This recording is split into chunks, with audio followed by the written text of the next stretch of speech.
Slab की casting से पहले हमारे दिमाग में बहुत सारे कन्फ्यूजन चलते हैं, जैसे कौन सी सीमेंट से छत, स्लैब या फिर लेंटर की ढलाई करें। दूसरा, स्लैब की शटरिंग कौन सी अच्छी होती है। तीसरा, स्लैब में कितने दिन तराई करना सही होता है। चौथे नंबर पर है छत या स्लैब की मोटाई यानी थिकनेस कितनी देना चाहिए। पांचवें नंबर और आखिरी पॉइंट, शटरिंग कितने दिन में खोलना चाहिए। अगर ये 5 पॉइंट आप पूरा समझ लेंगे तो आपको स्लैब की कभी दिक्कत नहीं आएगी या परेशानी नहीं होगी इसमें। इस कारण आपसे निवेदन है कि वीडियो पूरा अंत तक देखें और इसमें जो आखिरी वाला पॉइंट है वो बहुत ज़्यादा इम्पोर्टेंट है। चैनल पर नए हैं, अभी तक सब्सक्राइब नहीं किए हैं तो सब्सक्राइब करके बेल आइकन प्रेस कर लीजिएगा। चलिए बात करेंगे हम सबसे पहले पॉइंट के बारे में, कौन सी सीमेंट।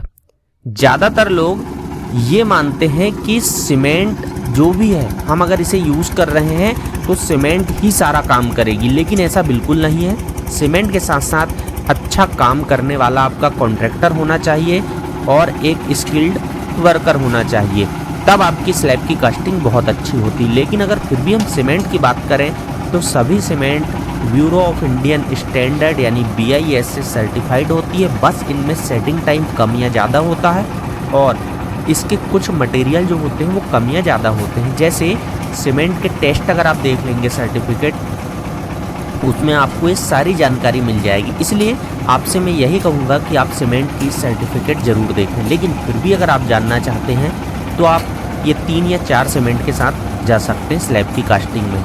इनमें वाटर प्रूफ भी मिलती है आपको और नॉर्मल भी मिलती है, जो भी आपको लगे आप मार्केट से परचेज कर सकते हैं। पहला अल्ट्राटेक सीमेंट, जिसका आपका नॉर्मल अल्ट्राटेक नाम से आएगा। दूसरा आपका वेदर प्लस नाम से आएगा। अंबुजा आपका नॉर्मल अंबुजा से ही आता है और दूसरा जो है आपका अंबुजा कवच नाम से आएगा। जैसे ACC में आपको ACC मिलेगा, ACC गोल्ड मिलेगा। वैसे ही आपको अगर परफेक्ट की बात करें तो परफेक्ट में आपको जो वाटरप्रूफ रहता है वो सुरक्षा। तो इस तरह से आपकी ये सीमेंट कुछ हो जाती है। जो सीमेंट आपकी सही रेट पर मिले, आपके मतलब नियर में जो भी आपको अगर कोई अच्छा डीलर मिले वहां से आप ले सकते हैं इसे। बात करेंगे दूसरे पॉइंट की, स्लैब की शटरिंग। शटरिंग की अगर हम बात करें तो शटरिंग 3 तरह की हम यूज करते हैं जनरली। पहला है हमारा प्लेट की, दूसरा है प्लाई की और तीसरा कच्चा फड़, जो कि नॉर्मल गांव या फिर विलेज एरिया में कच्चे फड़ को डालकर बना लेते हैं। आपने अक्सर प्लाई या प्लेट की सेंटिंग देखे होंगे, लेकिन कच्चे फड़ वाली हो सकता है बहुत सारे लोगों को पता ना हो, तो मैं आपको बता दूं, ये गांव में एक मिट्टी का लेयर बनाकर उस पर एक रफ जो कच्ची स्लैब होती है वो डालने के बाद उसके ऊपर स्लैब डाला जाता है और बाद में नीचे का जो रहता है आपका कच्चा फड़ उसे गिरा दिया जाता है, जिससे वो फ्लोर के काम में आ जाता है। इसके ऊपर थोड़ा अच्छा मटेरियल डाल लेते हैं। तो अब तीनों में अगर मैं बात करूं तो सबसे अच्छी मेरे हिसाब से प्लाई की रहेगी।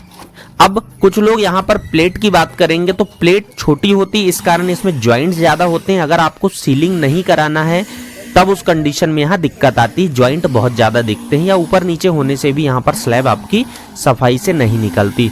कच्चा फड़ आपको यहाँ थोड़ा सा डिसएडवांटेज ये होता है कि आप इसमें ब्लॉक वगैरह नहीं लगा सकते, साथ ही साथ इसमें कई बार नीचे बैठने का डर होता है अगर आपका सही नहीं बनाया गया। लेकिन प्लाई में इस तरह की दिक्कत नहीं होती, अगर आपकी प्लाई फ्रेश है तब मास्किंग टेप, कवर ब्लॉक आप सारे लगा सकते हैं। पॉइंट नंबर 3, स्लैब की क्यूरिंग।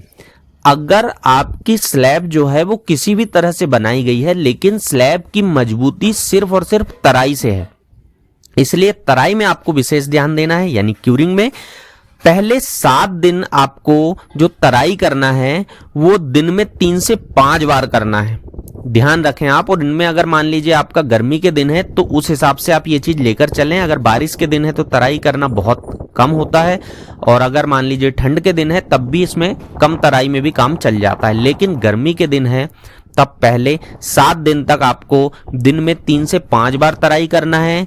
7 से 14 दिन तक आपको 2 से 3 बार तराई करना है और 14 से 18 दिन तक आपको 1 से 2 बार आप तराई कर सकते हैं। लेकिन मैं कहूंगा सबसे सही ये होगा आपके लिए कि आप क्यारी बनाएं, क्यारी में पानी भर दें और फिर उस पानी को आप देखते रहें, दिन में 1 या 2 बार सुबह या शाम को इसमें आप पानी डाल सकते हैं जब कम हो जाए, क्योंकि दिन में 3 या 5 बार पानी की तराई कर पाना किसी के लिए भी पॉसिबल नहीं है। इस कारण आप क्यारी बनाएं, वो ज्यादा अच्छा होगा।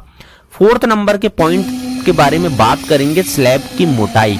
देखिए स्लैब की मोटाई ये जो है डिजाइन और रेसिडेंस है या फिर कमर्शियल है, इस पर डिपेंड करता है। डिजाइन से मेरा मतलब यहाँ पर आपका स्ट्रक्चरल डिजाइन से है, ना कि घर के डिजाइन से।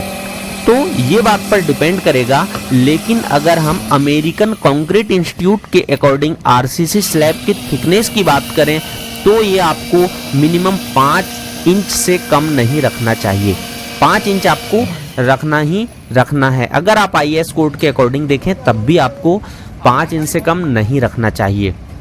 दूसरा, यहाँ पर आपका अगर मान लीजिए रेसिडेंस है तो 5 से 6 इंच आपका चल जाता है, लेकिन अगर कमर्शियल है और बड़ी मशीनें यूज होगी तब आप इसे 8 इंच रखें तो ज़्यादा बेहतर होगा।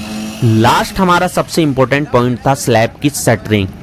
स्लैब की शटरिंग के बारे में अगर मैं बात करूं आपको तो सीमेंट के अनुसार या मौसम के अनुसार यह 1 या 2 दिन कम या ज्यादा करना पड़ता हमें। क्यों? क्योंकि अगर मान लीजिए आपका ठंड के दिन है तो सीमेंट में ज्यादा धूप नहीं पड़ती, जिससे आप तराई भी थोड़ी कम करते हैं। तो इस कारण यहाँ पर होता यह है कि इसकी जो स्ट्रेंथ है वो जो 28 डेज में मिलना चाहिए वो कई बार उतनी अचीव नहीं हो पाती। इस कारण इसकी स्लैब की जो शटरिंग है वो आपको अगर रिमूव करना है तो इसके लिए आपको टाइम 1 या 2 दिन खुद को समझना पड़ेगा देख के। लेकिन अगर हम इसका बात करें तो इसमें एक स्पान जो है, यानी स्पान से मेरा मतलब है बीम कॉलम के बीच की दूरी, इसके अनुसार भी ये कम ज्यादा होता। यानी समझिए आप कितनी चीजों से फर्क पड़ता है। पहला, सीमेंट कौन सी है, दूसरा मौसम क्या चल रहा है, और तीसरा आपका स्पान यानी बीम कॉलम स्लैब का कितनी दूरी पर डाला गया है। इन सारी चीजों को देख के आपको डिशटरिंग करना है और खोलना है। लेकिन अगर बात करें हम ओपीसी सीमेंट की तो ओपीसी सीमेंट आप 12 से 15 दिन के बीच खोल सकते हैं, कोई दिक्कत नहीं है अगर आपके स्टैंडर्ड स्पान है तब। और अगर हम बात करें इसमें पीपीसी सीमेंट की तो पीपीसी सीमेंट में आप 18 से 20 दिन में इसको ओपन कर सकते हैं आप। अब ये मैं सीमेंट वाइज क्यों कहा, क्योंकि डीशटरिंग में बहुत सारे लोग फेल हो जाते हैं। इस कारण आपको सारी चीजों का ध्यान रखना पड़ेगा, फिर आपको स्लैब की शटरिंग सेंटरिंग ये निकालना पड़ेगा। अगर आप ये सारी बातों को ध्यान रखते हैं, मेरे पूरे 5 पॉइंट को आप अगर ध्यान रखते हैं और फिर काम करते हैं तो आपकी स्लैब में कभी दिक्कत नहीं आएगी, ये 100% आप मानकर चलिए। आई होप आपको सारी बातें समझ में आ गई होगी। अगर आपको ये वीडियो अच्छा लगा तो चैनल को सब्सक्राइब अभी कर लीजिए, नीचे रेड कलर का आपको बटन दिख जाएगा और साइड में जो बेल आइकन होगा उसे भी आप दबा दीजिएगा। बात करेंगे ये 5 पॉइंट में कहीं आपको कोई कंफ्यूजन है या सजेशन है तो आप हमें नीचे कमेंट्स बॉक्स में बता सकते हैं। चलिए मिलते हैं नेक्स्ट वीडियो में किसी अन्य टॉपिक के साथ, तब तक के लिए थैंक यू, शुक्रिया।